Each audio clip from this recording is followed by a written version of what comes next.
அச்சாரம் டிவி நேயர்களுக்கு வணக்கம். நாம் இன்னைக்கு திரை விமர்சனத்தில் பைரி திரைப்படத்தின் திரை விமர்சனத்தை பற்றி தான் பார்க்க போகிறோம். இந்த படத்தை ஜான் கிலாடி இயக்கியிருக்கிறாரு.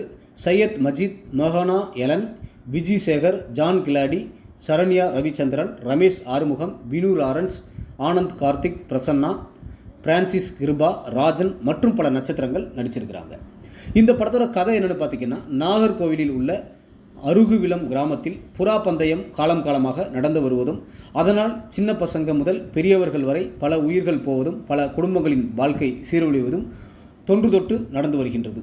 புறா பந்தயத்தில் குடும்பத்தை பறிகொடுத்த தாய் தன் மகன் சையத் மஜீத்தை படிக்க வைத்து நல்ல வேலைக்கு அனுப்ப நினைக்கின்றார்.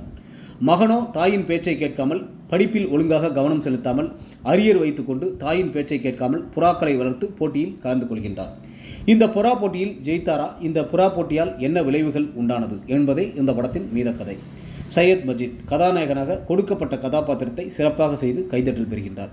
மற்றும் இதில் நடித்திருக்கும் மோகனா Ellen, Vijay Sekar, John Kiladi, Saranya Ravichandran, Ramesh Arumugam, Vinu Lawrence, Anand Karthik, Prasanna, Francis Kiruba, Rajan என அனைவருமே சிறப்பாக நடித்துள்ளார்கள். ஏவி வசந்தகுமாரின் ஒளிப்பதிவு படத்திற்கு பெரிய பலம். அருண்ராஜின் இசை ரசிக்க வைக்கின்றது. ஒரு அம்மாவுக்கும் பையனுக்கும் இடையேயான பாச போராட்டங்களை பந்தய புறா வளர்ப்பின் பின்னணியில் சுவாரஸ்யமாக திரைக்கதை அமைத்து ஆக்ஷனும் எமோஷனலுமாக சொல்லி வெற்றி படமாக கொடுத்துள்ள இயக்குனர் ஜான் கிலாடிக்கு பாராட்டுக்கள். ஒட்டுமொத்த படக்குழுவினருக்கும் அச்சாரம் டிவி சார்பாக வாழ்த்துக்கள்.